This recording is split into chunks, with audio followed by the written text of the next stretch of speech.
வணக்கம் friends, welcome to I to have a YouTube channel. இன்றைக்கி வீடியோவில் நம்ம சன்னா பட்டுரா அதாவது சோளா பூரி எப்படி செய்கிறதுங்கிறத நம்ம டீட்டெயில்டாக பார்ப்போம்.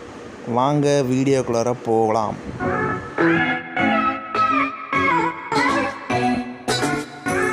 சன்னா பட்டுரா செய்ய தேவையான பொருட்கள்: 1/4 கிலோ மைதா மாவு,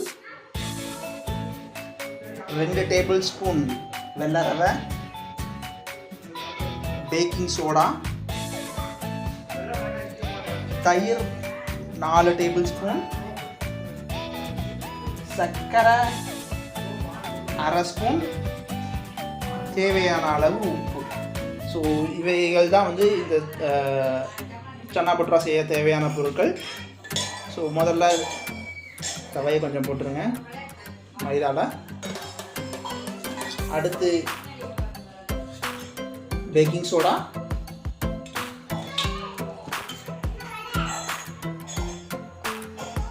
பிஞ்ச் ஆஃப் பேக்கிங் சோடா, அதுக்கப்புறம் சர்க்கரை, உப்பு இதெல்லாம் போடுறோம்.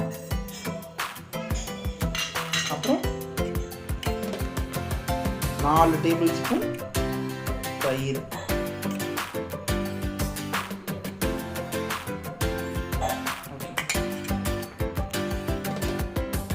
குக்கிங் ஆயில் 2 டேபிள் ஸ்பூன், கரெக்டாக எண்ணெய் ஊற்றிக்கிறீங்க. அடுத்து தண்ணி கொஞ்சம் ஊற்றி இதை வந்து ஒரு பதமாக பிணையணும்.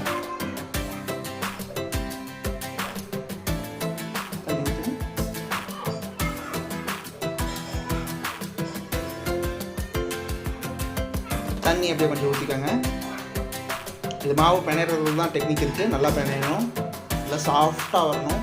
நார்மலாக இப்போ வந்து கோதுமை மாவு பிணையிற மாதிரியே இருக்கணும். ஆனால் வந்து இது வந்து மைதா மாவு இருக்கிற மாதிரி கொஞ்சம் நல்லா சாஃப்டாக வரணும்.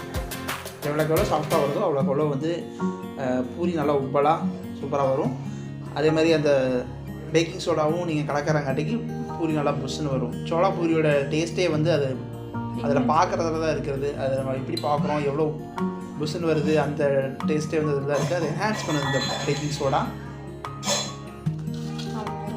நல்லா சாஃப்டாக பிசைஞ்சு ஒரு கிட்டத்தட்ட ஒரு அரை மணி நேரத்தில் வந்து 1 மணி நேரம் வரைக்கும் நம்ம நல்லா ஊறணும். எவ்வளோ நல்லா ஊறுதோ அப்போ தான் வந்து பூரி நல்லா புஷ்ஷுன்னு வரும். நல்லா சாஃப்டாக பண்ணுங்க.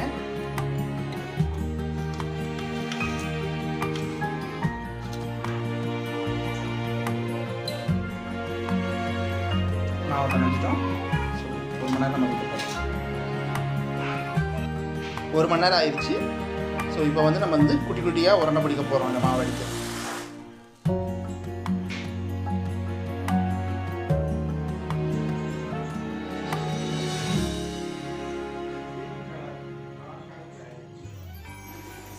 இந்த மாதிரி அழகாக குட்டி குட்டியாக உருண்டை பிடிச்சாச்சு.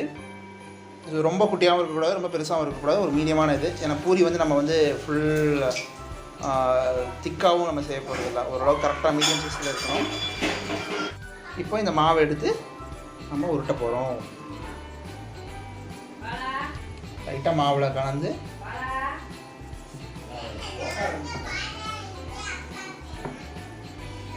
சின்ன சின்னதாக இது பண்ணுறோம். ஸோ ரொம்ப திக்காகவும் இருக்கக்கூடாது, ரொம்ப நைஸாகவும் இருக்கக்கூடாது, கரெக்டாக வைக்கிறோம்.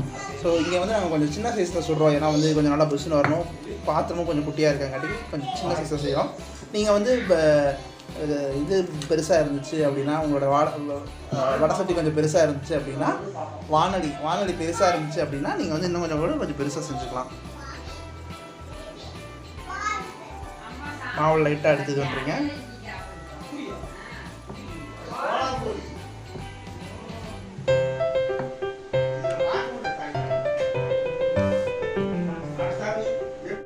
தேய்ச்சி வச்சாச்சு. இப்போ அதை எடுத்து நம்ம வந்து எண்ணெயில் போடுறோம். நல்லா புஷ்ஷுன்னு வரணும். நீங்கள் போட்டிங்கன்னாவே நல்லா பெருசாக வந்துடும். நார்மல் பூரியோடு வந்துடும். நல்லா எண்ணெய் நல்லா சூடாக காய்ஞ்சிருச்சுன்னா லைட்டாக பொன்னிறமாக இதாகும்.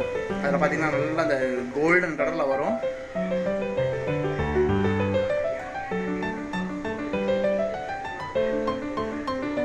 ஓகே, அப்படியே எடுத்துக்கிறோம். எண்ணெயில் நல்லா வடிச்சிட்டு வைக்கிறோம். இன்னொரு பூரி எடுத்து சாம்பிள் போடுறோம். நல்லா அதுக்கு நல்லா ப்ரெஸ் லைட்டாக ப்ரெஸ் பண்ணிங்கன்னா நல்லா வந்துடும். நல்லா புஷ்ஷு நல்லா சூப்பராக வரும். பூரி பார்க்குறக்கே அழகாக இருக்கும். நம்ம உள்ள ரவை போட்டாங்காட்டிக்கு வந்து இந்த பூரி வந்து ரொம்ப நேரம் புஷ்ஷுன்னே இருக்கும், கிறிஸ்பியாகவும் இருக்கும், நல்லா பெருசாகவும் இருக்கும், காத்தோட்டமாக இருக்கும்.